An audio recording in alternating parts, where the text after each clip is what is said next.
Welcome, everyone. We're just waiting for a few moments while everyone trickles in. My name is Wendy Craiglan-Gauthier. You'll have a moment to get yourself settled into this space, and we'll begin shortly.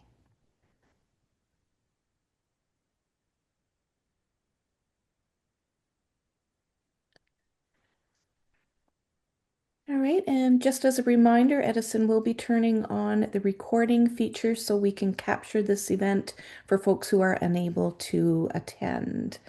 Um, I'm going to get started. Good evening, everyone. Welcome to tonight's Master of Education Alumni panel. And tonight's discussion is Career Paths Beyond the Classroom. We're thrilled to have you with us. My name is Wendy Craiglan-Gauthier, and I will be your moderator this evening. But first of all, I would like to begin with acknowledging the lands and the digital spaces that we occupy. So, Yorkville University and the Toronto Film School recognize that our campuses, both physical and online, exist on and do draw resources from the traditional lands of diverse indigenous peoples and nations. In New Brunswick, this includes the lands of the Wabanaki Confederacy, the Mi'kmaq, and the Wolastoqey Maliseet First Nations, and that our agreements are under the Peace and Friendship Treaties of 1760 and 1761 that did not cede land to the Crown. Mm. In Toronto, our campuses sit on the treaty lands of the Toronto Purchase, home of the Mississaugas of the Credit, the Ashaninabeg, the Chippewa, the Haudenosaunee, and the Wendat peoples. And in British Columbia, our campuses are on the unceded territory of the Cataguet, the Musqueam, and the Coast Salish peoples. Personally, I am honored to be here as a uninvited settler in Epatowik, which is a place also known by its colonial name of Prince Edward Island.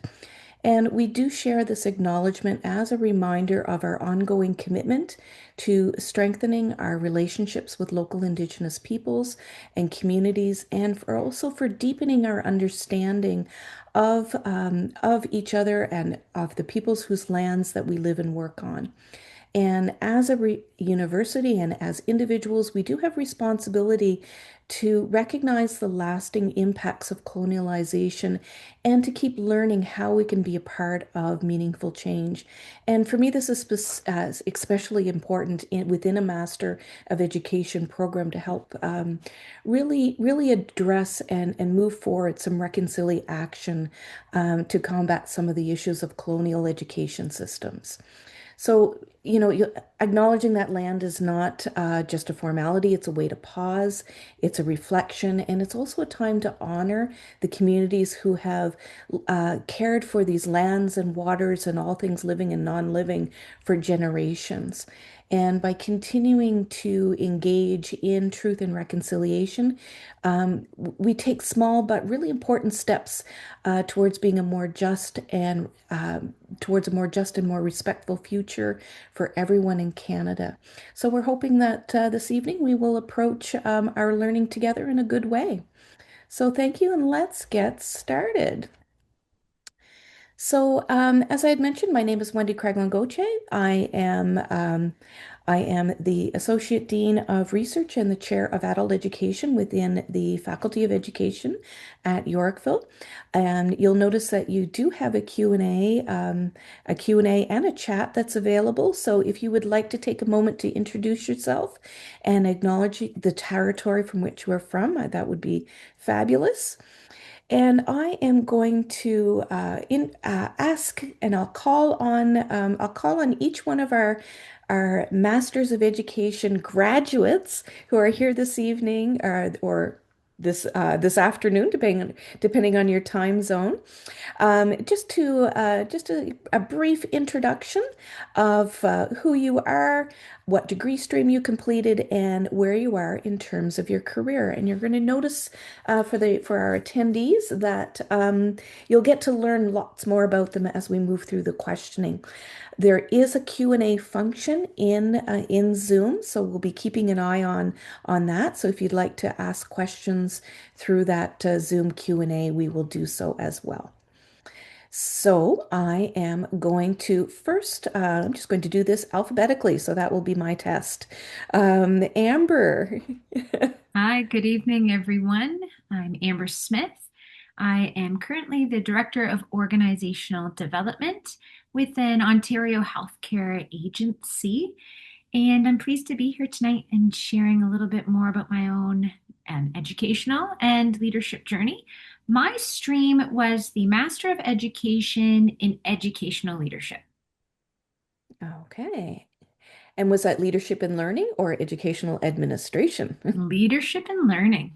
Fabulous. Thank you. Roberta. Good morning, or pardon me, it's good afternoon where I am here. I'm in British Columbia. My name, again, of course, Roberta Shane Taylor. I did my master's degree in educational leadership as well.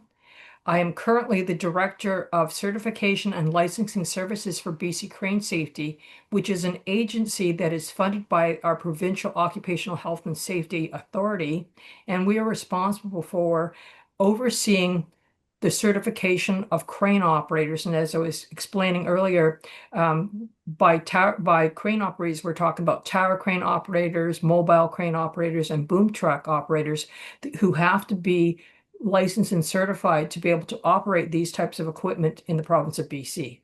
Thank you. Okay. Super. And Yannick. Hi, my name is Zenik Said. I graduated with the degree a few years back in program development. I'm currently the owner of Chrysalis Women Empowerment, which is a life and coaching company who focuses to work with women in midlife to help them gain their confidence, get their voice back, and leave the crossroad where they find themselves to pivot their life and careers to have more fulfilling and purposeful life and career. Super. Okay. Let us dive in. So, my first question to the panel is can each of you share your career journey? So, really interested in your teaching roots, if that's applicable, and the leadership role that you're in today. So, I'm going to go backwards now, Yannick. All right. I'll start before my degree. My first leadership role is when I was in the Navy at one point, Oh, and I cool. did do my leadership training. And then I decided to go back to school and then studied modern languages. So I was a language interpreter and language training instructor in many capacities. So I started with adult education, corporate training, language instruction. Then I went to the junior and senior high stream, then went back to adult education in the government in the government now versus the private sector and corporate. And then I did my master's, and shortly after I graduated, a week after, I was offered a position in leadership. Actually, I was the manager of language training for the whole Royal Canadian Navy. This was my Mhm. last Oh, career. But also, when it comes to leadership, I've done a lot of volunteer work. I'm very passionate about women's issues, so I've been working with different women's organization group um, and being on the board, and now I'm vice chair of one of the groups I belong to. So the leadership has been whether in the classroom, outside the classroom, or also in organization in the community. So different levels, different aspects of leadership. Fabulous. Roberta, what about you? Your okay. career journey and roots. Sure. Very succinctly, my roots don't fall in the formal classroom, but in meeting rooms, boardrooms, and outdoor work sites. Through a range of industrial sectors from marine and truck transportation to general and commercial construction, and now cranes, like I said, with towers and mobile cranes, etc. From doing formal classes with supervisors and managers to carrying out toolbox talk training Mm. with field workers, my job has been to facilitate and inspire management to understand their roles and responsibilities when it comes to occupational health and safety regulations and the act and the underlying act, which, either in the province, in Canada, in the US, etc. Because in my world, it's not enough to just tell somebody what to do, like a talking head, but to help them understand so they are more willing to become Mm, accountable and they themselves lead others in their responsibilities. Thank you. super. And Amber. Happy to share about my career journey. I started teaching part-time as a contract instructor at a local Ontario college. That was back in 2012. To teach, you had to have a certification in adult education. So I started that certification at Brock University. And through the courses I was taking there, it exposed me to the world of organizational development. So Mm, I started in a full-time role as a learning and development specialist at the hospital. And through that opportunity, pursued the Master of Education at Yorkville University. And from there, that degree opened doors for me to take on progressive roles in organizational development at the hospital. I was there 9 years. There were no formal leadership roles at that hospital. So I was ready to move on. I had a sense that um, perhaps that I had something to share with others. And so I looked for a role in OD and found that in my current work context as a manager of OD, and shortly thereafter progressed into the director of organizational role. I still continue to teach part-time at that college and do L&D work still and instructional design work on the side for an education technology company as well. So keeping all of those foundational skills sharp while also progressing to a leadership role in organizational development. it's so interesting how paths through education and through careers to that leadership level that you're in can be so different yet Mhm. have some of those same underpinning values and goals. So, what inspired you to pursue leadership roles or to work beyond that traditional classroom? Who wants to start? I can Oh, jump in. sure. Go ahead, Amber. Yeah, it was this world of organizational development that enticed me beyond the classroom. OD really leverages leadership in any organization to Mhm. bring effectiveness to teams, to projects, to the organization as a whole. And so, as my interest grew in leadership development, as I was facilitating leadership development programs or training, it just so happened that my own capability for leadership also evolved. And so Mm, I don't even know that I sought out to pursue a leadership role beyond the traditional classroom. I think there were moments where I realized leaders were coming to me for that leadership coaching or support, and that once I knew that I had something to offer, I thought, okay, maybe there is an opportunity for me here in a leadership context. okay. Awesome. Who wants to go next? I'll go next. Sure. For me, it was almost by accident. I'll just share a quick story. Um, in one of the many paradigm shifts that I've had in my careers, I was a special project officer for a developmental assignment program for federal employees, targeting the indigenous and the Black employees who statistic had shown that they were underemployed. Anyway, Mm, so after the 1 week orientation, I went to the office. Nobody was there. That's how I found out I was responsible for everything, being a participant and also a project officer. But what I realized is that the director saw something and he just Mhm. was throwing me in the fire for me to demonstrate that. And that also reminded me what happened in my junior leadership training because I always had tasks that I didn't know anything about the mission, but I always delivered because Mm. I learned that a leader doesn't need to know everything, know who knows what to accomplish the mission. So I never thought of it this way. It's just different experiences brought me to that final destination.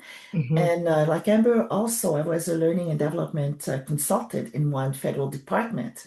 And this is where I realized that because I was doing leadership training and bringing down the corporate message, for the organization. And I had some ideas, and I thought, okay, this is my opportunity to have a voice Boy. to affect some changes. So, and then it all developed. And then I went and pursued my master's degree, which made me realize, yes, this is where my my next step was going to be, but it was never planned. But Yeah. organically, it all happened organically. Okay. Yeah. Roberta, how And about you? I'll jump Yeah. in. To me, I'm going to build upon the points already said by Amber and by Yannick. It's leadership is puts you in a position where you can affect real and lasting change. And it Mm. doesn't mean that you have to actually have the mantle or the title of leader. In many cases, like each of us in our earlier in our career, when we were not directors or leaders or like, we were still affecting change because sometimes one has to be the person who's the voice in the room who speaks up when things are difficult or the room has gone silent because everyone's run out of ideas. That's the time, like Yannick said, you look for the opportunity where you then can explain what is possible, achievable, or how to get there, how to solve that particular problem, be it technical or organizational development or otherwise. It's being in that right role. Mm. So, based on that, so what skills or experiences helped you navigate to that space? A lot of you have done that career transition. So, what skills or experiences have got you to that space? You can start off for Roberta. Sure.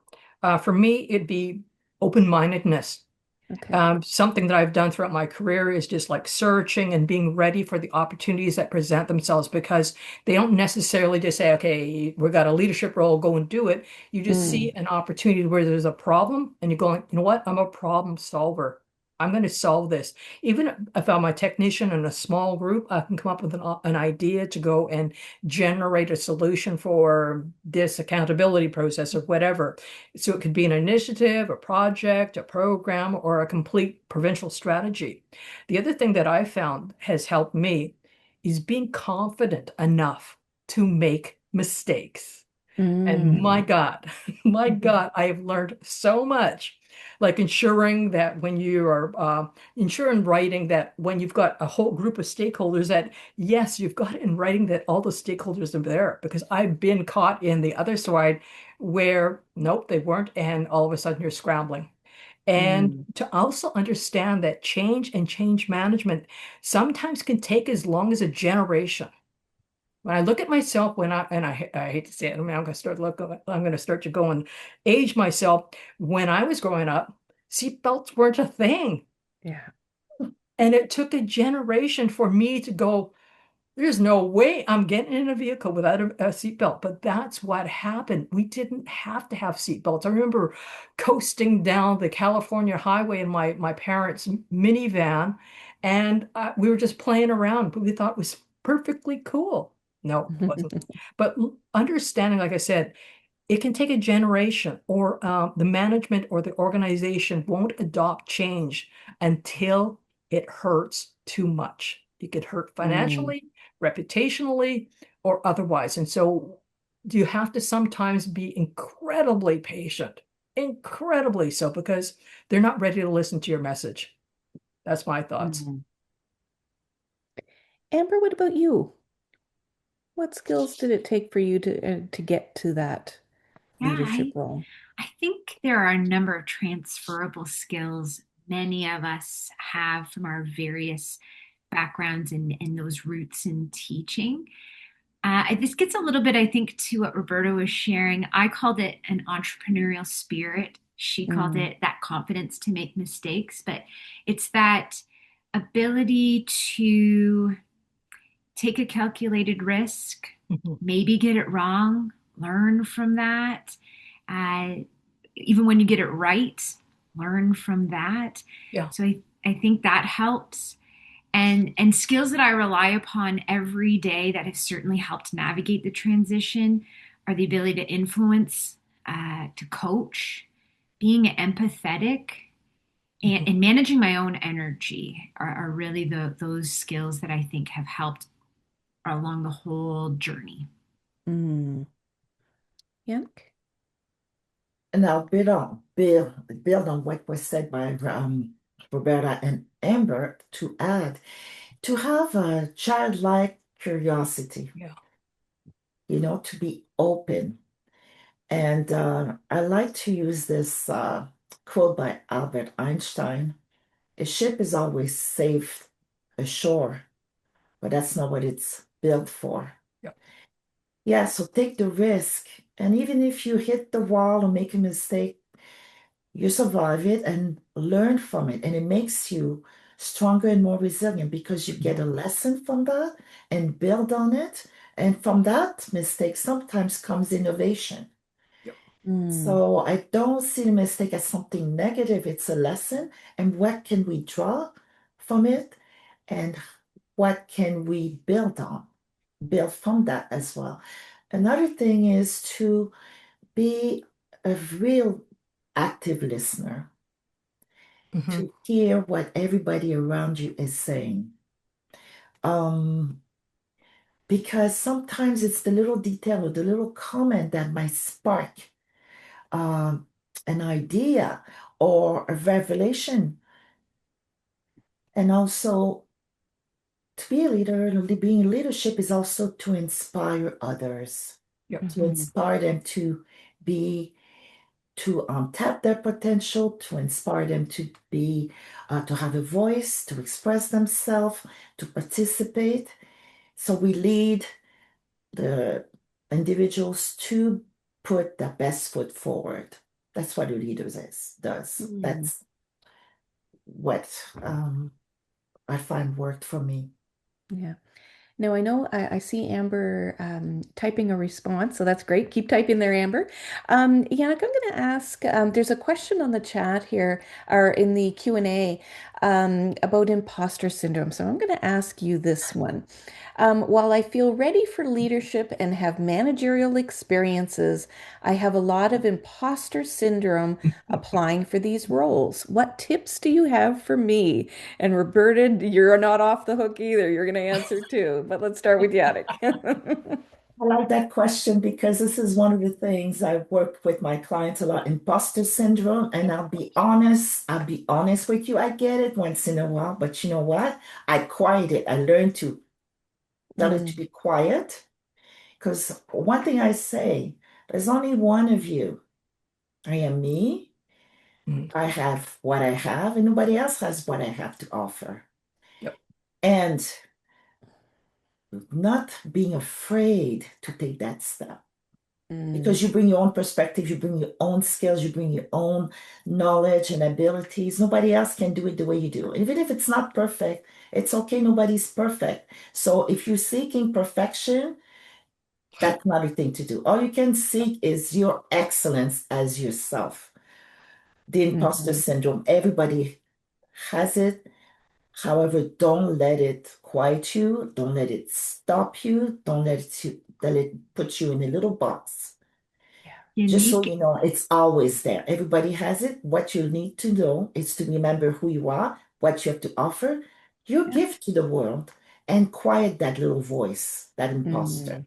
Squish, Yeah. squish. Unique. It's like you and I had talked about this beforehand. You practically said word for word what I wrote. That's beautiful. Could I possibly add what I would do because of course, I think we all have. I've suffered from it for myself. But what I did to sort of counter that is like Yannick said, is take stock of yourself. But I actually did it physically. I went and created a portfolio of all the things that I've accomplished in my career. It doesn't matter if it's in technical communication or corporate communication and educational, curriculum design or whatever it happens to be. Take stock of everything that you've got because, like Yannick said, you are a unique package. So you've got this uh, ongoing portfolio. Better in my days, I actually physically carried around a artist portfolio with examples of the work that I had done. Now you probably put it on the internet. You can put it through your OneDrive or whatever. You could create a YouTube channel on it and do a little mini commercial about those things, but that will go and reinforce that, hey, I did that. I accomplished this. And even if it's an error or even if it was copyrighted material, your ability to go and think about that product can still be applied to a generic topic and say, okay, even though I don't have access to the real product, I did something like this. And so you're demonstrating your ability, your knowledge, your experiences, and you're applying it. And that's what employers or contractors or consultants want to know. So that would be my suggestion is Yeah. make it physical. Yeah. And that really leads into my next question. And it has to do with the barriers and perhaps the misconceptions that you had to face and overcome when you Mm. moved from, not necessarily those traditional classroom leadership roles, but the leadership roles within organizations and learning and corporate and community. What kinds of barriers and misconceptions? Can I try this one? Sure. In my field, particularly in technical fields or industrial sectors, technical persons, be it management or supervisors or the president of the particular division, will start to see you as a book-learned academic. And what in the world do you know? You have no sense of reality. You don't know what, well, we Mm, have to go and actually, lay down these pipelines and blah, blah, blah. And going, okay, okay, okay. Fine. I am not a truck driver. I am not a construction worker. I am not a crane operator. I am not a pipe layer. I'm not a rock truck driver. But I counter that perception by getting into the trenches and understanding the language and their problems. So when I explain what I can do, I use the language they use so I can make it understandable because you are the bridge. You know mm, what you know what their problems are. You're just going to bridge what you know, what they have, what they need, and what you can supply. So I go in there and just make sure that you make it real for them to understand. That means you have to go and take the extra step and talk to them in the way that they're going to want to understand it. Because if I talk to them about occupational health and safety regulations, they're going to go and tell me to go pound sand or worse, because I've had that happen. I have. But what I do say is, okay, it's impacting productivity, it's impacting quality, it's impacting financially. Then all of a sudden, I'm speaking their language. They can understand. Oh, therefore, if we put in this contractor management program, we're going to go and decrease blah, blah, blah, blah, blah. So we all of a sudden now have a supervisor program that talks about contractor management. They can actually save money and they can see some value. So it's mm, being that bridge. That's my yeah, suggestion. yeah. Amber or Yannick, anything to add to that? I'll go first to build on what Roberta said. I had an example where uh, I had two portfolios I was responsible for, and one of the clients was a Coast Guard. So you Mm. understand the climate. And one thing I've learned very quickly is to understand, go interest based. All right, Mhm. like in negotiation, see what's the buy-in, speak, like Roberta said, know that currency, Yep. what hurts them, Yep. what's the buy-in. And once you know that, you can speak their language. You are even, you know, I was the only woman, and it was Mm, all male. But because I spoke the lingual, Yep. being Navy as well, I Yep. just took this and they went, oh, I could see them shift. oh, she kind of, although I didn't know everything that goes on there, but they knew that I had a sense, so they were more receptive. So when there's obstacle, you don't want to go with force necessarily. It's to see Mhm. where they're at and find the interest, and then you know how to move forward. Mm, And I've been in many different fields. And once they see that you understand them, or and they have a sense that you Mhm. understand them, they are more open to hear what you have to say, what you have to offer. I mm. agree. Amber. Yeah, I appreciate these perspectives because it's just different from how I approach this question. So um, I won't build on it, but I think those perspectives are certainly valid and a really good way of looking at this question.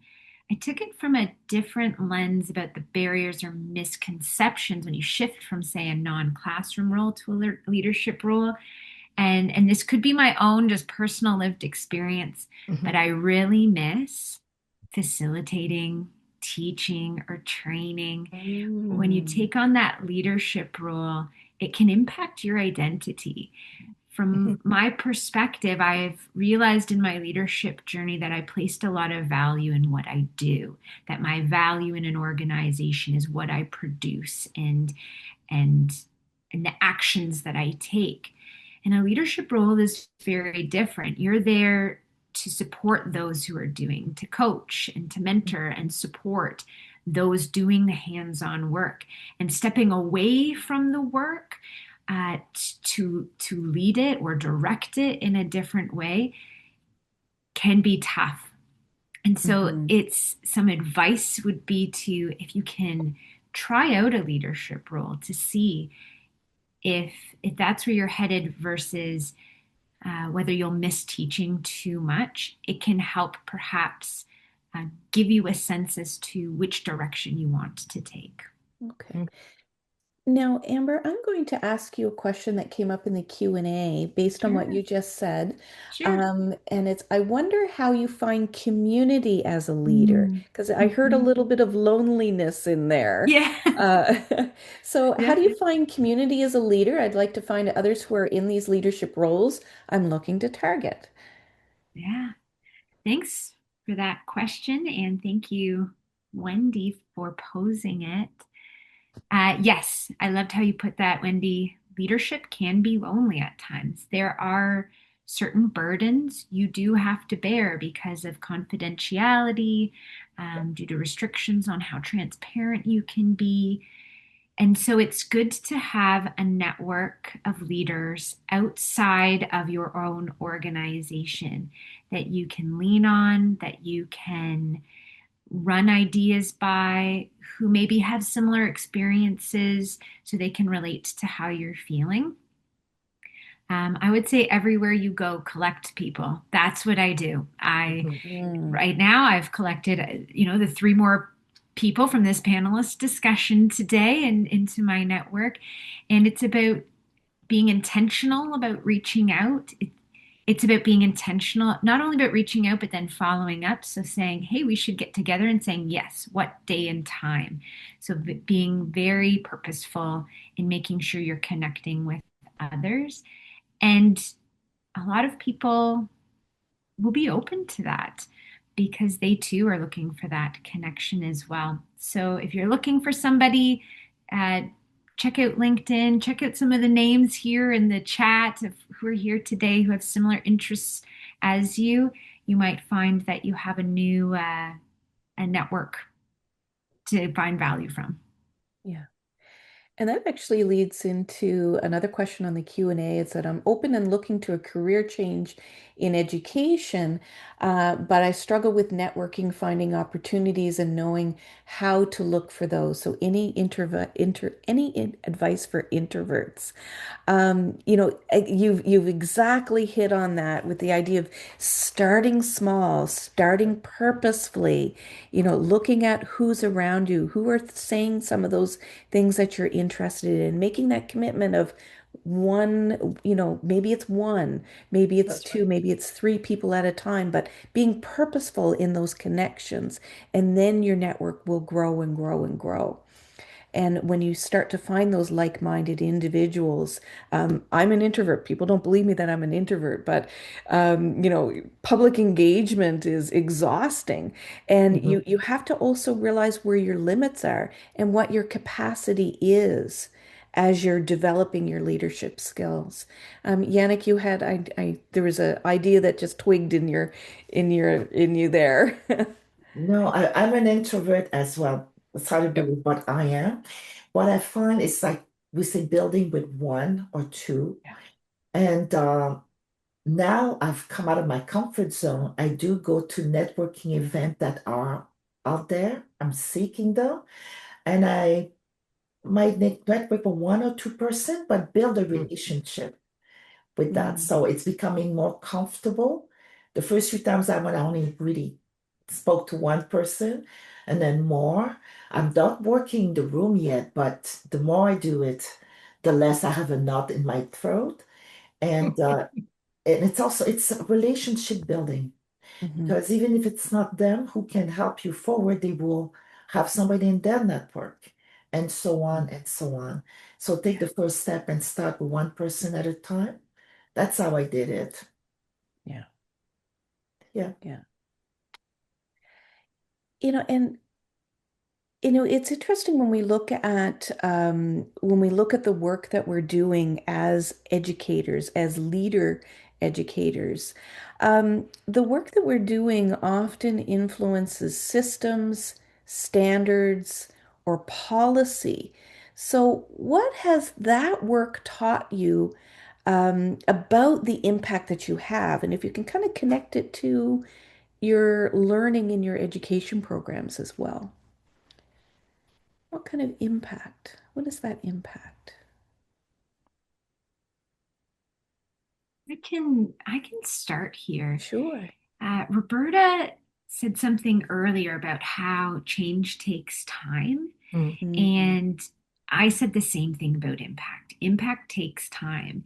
You might start something that someone else finishes. And it's really about having a vision of, what the system or standard or policy is, what we're all trying to achieve, and work towards that vision as best as you can, knowing that you might not be the one to see it to fruition. mm, Um, and I think to connect that back to uh, the program that I took, I think one of the biggest things that shaped me from the Masters of Education program was the reflexive inquiry course. mm, It, I would say, unlocked something in me that I can't now close. So it's this ability to maybe critically reflect on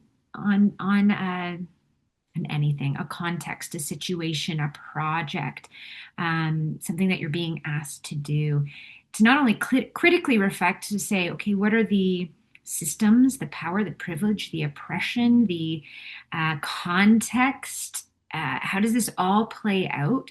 Self reflect in the part that I'm playing in that too.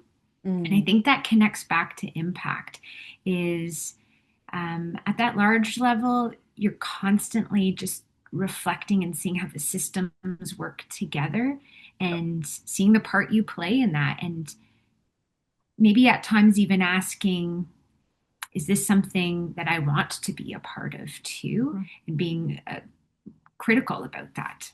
mhm, mhm. Roberta? The experiences of going through the various courses, a lot of them taught me different things, and some of them were so transformational that I'm using it today. The one that comes to mind right off the top is when we had to do evaluations. I took the seed of the idea, and it just completely blew my mind.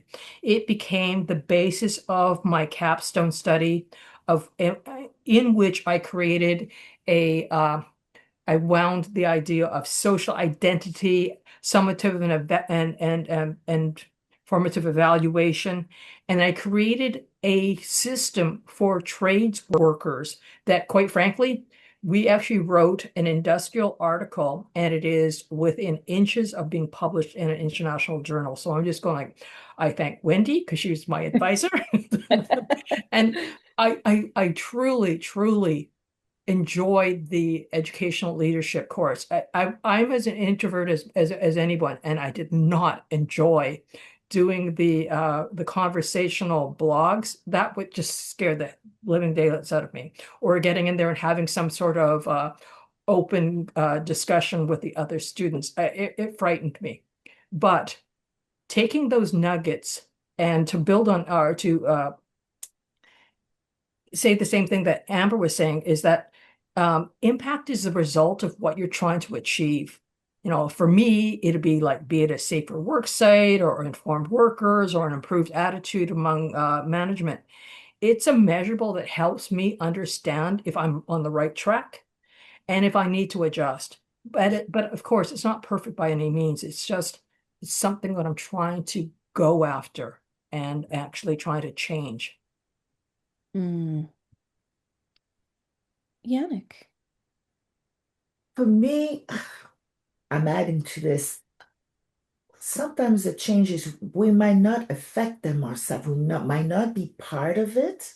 Mhm. However, we can be a catalyst by speaking up, by bringing out something. You might not even know how it would work out, but by identifying, have we thought about doing this? Or what about if the ifs? I'm not sure what it's going to look like, but what about if we think about that? And just saying that can have a great influence. We don't Mm. know how our participation, even as minute as we perceive it, maybe as minute, can affect a big change. And I've seen it happen. So, one thing that I've taken from that is that you don't have to have it all figured out to affect, to have influence, but Mhm. Mhm. participate by at least sharing your perspective or your outlook, even if you're not too sure where it's going, but to share because somebody else would have the tool or collaboration that would incite collaboration as well, Mhm. which will affect the changes. And as Roberta's already said, and Amber, the change will not, we cannot expect the change to be immediate when we're looking at system and measure, but we have to start somewhere. Yeah. And that links into the question that Lisa asked about the impactful ways graduate students can contribute to their organizations and professional communities while in the program. It's looking for those opportunities to have those conversations and opening up that space and that opportunity to apply some of the into the conversations you're talking about some of the theories, some of the learnings from Mhm. the coursework, and you might not say, well, according to citing author, year date, but you're bringing in those Yep. conversations Yep. where you have that solid foundational theoretical knowledge Mhm. plus your experience that you can bring in to that conversation. And that really links into the other question that's there. I'm taking the research pathway, and I'd like to know if anyone in the panel followed the research pathway and how did it help in professional growth? Roberta, you did research and it's live in action. Yep. And I personally a little bit biased. I would say that all of your coursework is research because of the work that you're putting in. But how does the research that you do in a Master's of Education program develop your professional growth? Oh my God. I'd love to jump in. This is the Sure. one area that absolutely excites me because I'm nearing the end of my career. I've been in the business world, if you want to call it that, for 40 plus years. And I'm now going, okay, fine. One can either start to retire or one can go do something else. I'm going to go do research. I absolutely Mm. going to do that. I want to use my master's capstone to further investigate things like occupational standards, social identity theory, and the actual practical application within a trades environment because that's not been done. It's been Yeah. done in the academic world or in the professional world with doctors and other consultants and programmers and the like, but it's not been done in this side of the industrial sector. Um, so I think the research is the next logical step to be able to go and say, okay, you know what? I've got a hypothesis. I've got a theory about how we can do something or other. Let's go investigate and see if that's possible. Go and see what other researchers or other writers have found, and then go and dig a little bit further and come up with another hypothesis, do some more self-reflective thinking, like Amber said, and go look for opportunities like Yannick discussed. And then you're going to start to find even more worlds and more ways you can impact society. And that's why I'm going, this is so exciting. If Yorkville had a PhD program in this area, I'd do it. I'd do it. I am Good looking for to one right know. now, but I'd do it. Well, I love hearing that. Amber, Yannick, Yeah, anything to add to that? sure. Um, Go ahead. well, the reason, well, research made me grow up, made me grow. That Mm, I realized this is something that uh kind of give me a spark, curiosity. I really enjoy doing research, and I've had two research paper that are published. And Excellent. my capstone project is what incited me. This is what helped me find my niche in my coaching mm, because I've uncovered there's so much more research that needs to be done in my research, mm, which is reentry women in graduate school. And I'm focusing uh working with midlife women. And also I had been working in HR for a while before I went back to learning and development.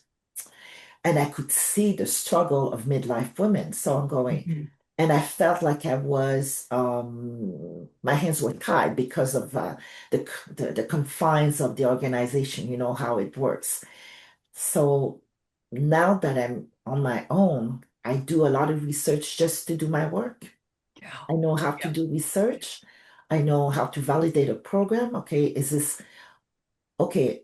Do this is what they want. I think they might know want to do this, but I learned how to research to see and validate if what I want to offer is what they need.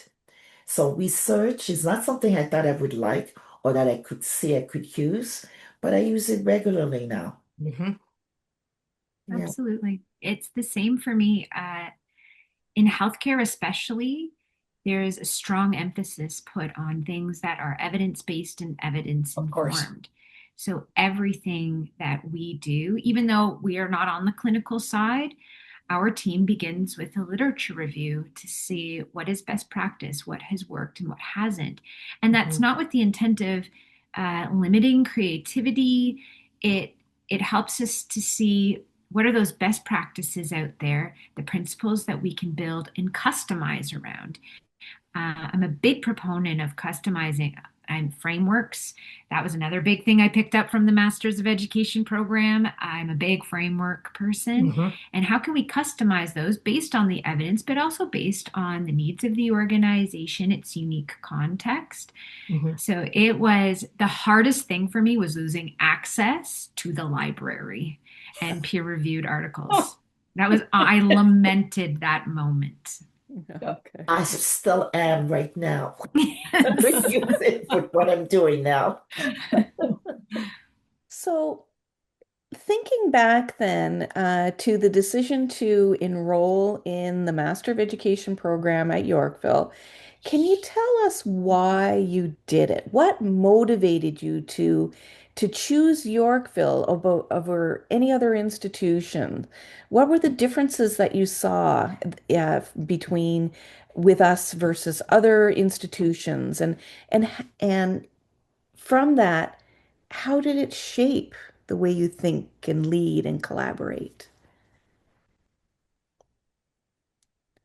Yeah, I can jump in. Sure.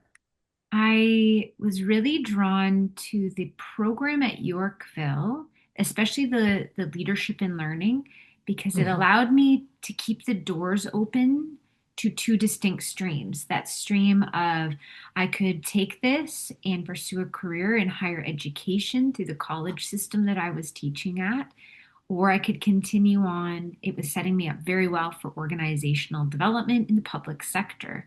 And so that's what drew me there, along with the fully online program. I have done all of my adult education online. I like the freedom it allows me to work and to balance a family life and carve out school at a time and place that works for me. And so it really spoke to my own sense of agency in my ability to pursue uh, higher education for myself. Mm. Roberta, what about you? I agree with Amber. It provided such an open opportunity because some of the other programs I looked for in BC, across Canada, down the US, it actually tried to pigeonhole you into one area where this allowed a lot more latitude and flexibility in exploring different things. And even during the course, there was so much freedom to be able to go and say, hey, I would like to go that direction. Can I do that? And the instructors by and large, were very, very helpful and supportive in that way. So I really appreciated that. That and absolutely agree. Having the online format was fantastic. I was doing my master's degree during a period of COVID, and so it was perfect. I didn't have to go anywhere, and I could do whatever I needed. I loved the ability to be able to go and balance my timeline with what my school requirements were. And if I was going to do a PhD, it'd have to be the same thing because I could not stand to be in a classroom anymore. I personally can't. Sorry. Yeah. Yannick, what about you? What drew you to Yorkville? All the reasons that Amber and Roberta shared, but also it's funny. I saw the advertisement for Yorkville at 2 o'clock in the morning. I couldn't sleep. At the time, I was still working in HR and I could see that I was going to lose my job. I knew this was happening. And I looked it up. I said, well, I've always wanted to do my master's. I had started it when the kids were little, part-time, and I had to stop. And I had passed the time where it was too much time had elapsed before I went back. So I lost all my credits. And then Mm. when I talked to the advisor, I forgot her name, who explained to me I could do it online because at the time I still had children at home, practices and games and dance class and work. I don't want to go out, especially in the winter. And also the flexibility, it was perfect because I did not have to worry about meeting other obligation. The flexibility for me to have work-life balance was there. And that was the biggest factor because like Roberta, I had thought about it and I had started my research and I had not found a program where that would suit my needs and the Mhm. flexibility, the different options that the master's program at Yorkville had was very enticing versus other ones were very specific. It was this or that, and there was no Mhm. other stream. And, even halfway through, I decided to change. It was very easily done and didn't lose my credit. So I've highly recommended to many people since I've graduated. And if I were to do a doctoral, I wish that I could do it that way as well. Yes. Mhm. Mhm. So, speaking then to perhaps the newer Masters of Education students who are joining us this evening or from the recording, what skills should they begin building now? And what should they be pulling out of their coursework and learnings if they hope to move into more leadership roles in the future?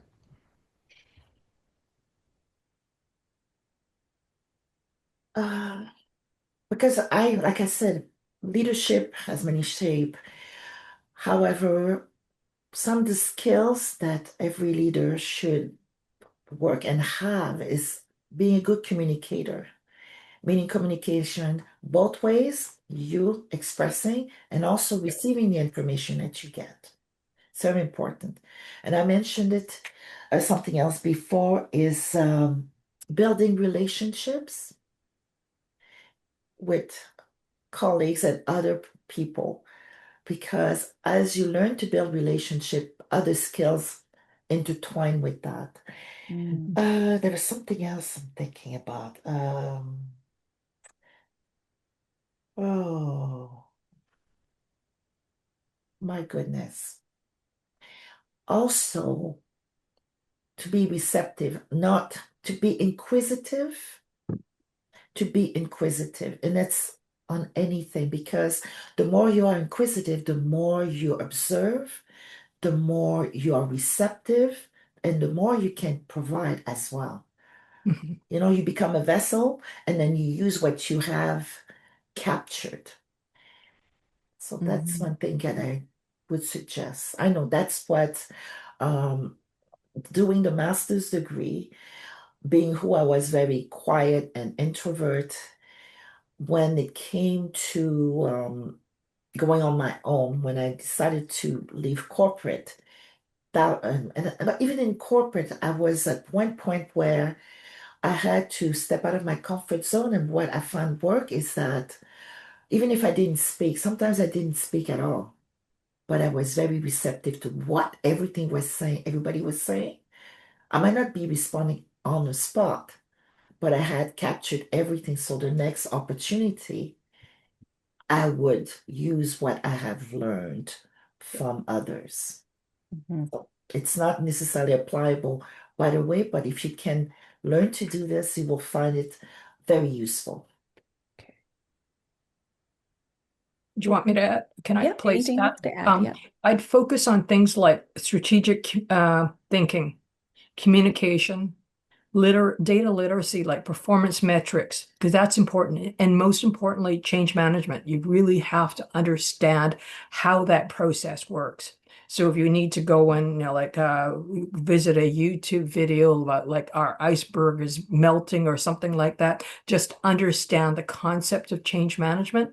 I would do something like that because you need to be able to go and roll with it because as we've all been talking about, you just can't necessarily control what you're trying to change or influence, and the change may happen well after you have left. But if you can put the right framework in place and it's going to be maintainable, it's going to be sustainable. Mm. And I'll add to those because I would agree with all of them.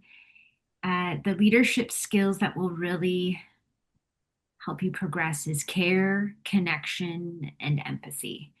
Uh, there is so much change and chaos that is happening in every Oh. sector that you really need to be able to care for the people you lead, Mhm. connect with them in genuine ways, and validate their experiences and what they're going through. It's not about having the answers or knowing the right thing or right advice to give someone.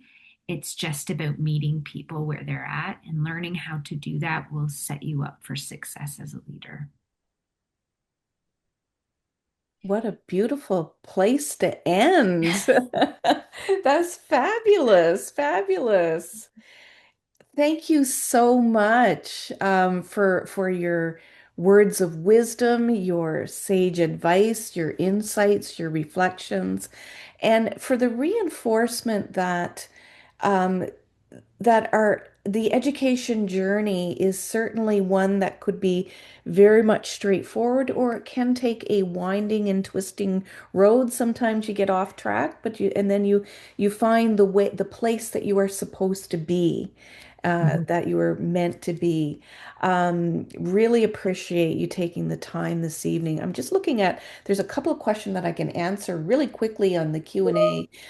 Katie, you asked if there's a list of employment fields to apply for. I would recommend that you reach out to the Yorkville Career Services. Emma Hartley is there, and they can help you with identifying those roles because as you've seen here tonight, the diversity of what you can do with education is so, so broad. So if you have that conversation about what your interests are and how your education can lead you towards that leadership stream. There's another question here for me directly. Are there any plans for Yorkville to have a doctorate in education in the near future? Keep asking that question. Keep asking that question. There are conversations happening. So, and I can't say anything definitively, but uh, from me as a researcher, as a person who went back and did a PhD, absolutely think it would be fabulous to be able to offer such a thing. Stay tuned. Stay tuned. Edison, we're at the top of the hour. We are indeed. Thank you all so very much. Um, I guess I'll turn my camera on. Hello. Yeah, that was really wonderful. Everyone was so engaged. Thank you all who attended for participating in the chat. I thought that was fantastic. I'm going to echo Kate, who just posted in the chat. Thank you all for what you shared. This was a valuable night. Greatly appreciated. So yes, thank you so much. And goodbye. Suzanne, I am going to send your email to Roberta if that's okay. That's fine. That's fine. I Yeah. was trying to do that here and I couldn't figure it out, but that's fine. Totally I will fine. put you two in connection. You two have very similar backgrounds. That's great to Not a see you tonight, problem. Suzanne. My pleasure. My pleasure. Nice seeing you folks. Thank you, Wendy. Thank you, Edison. Thank you so much, Thank you so folks. much. Take Thank care. you.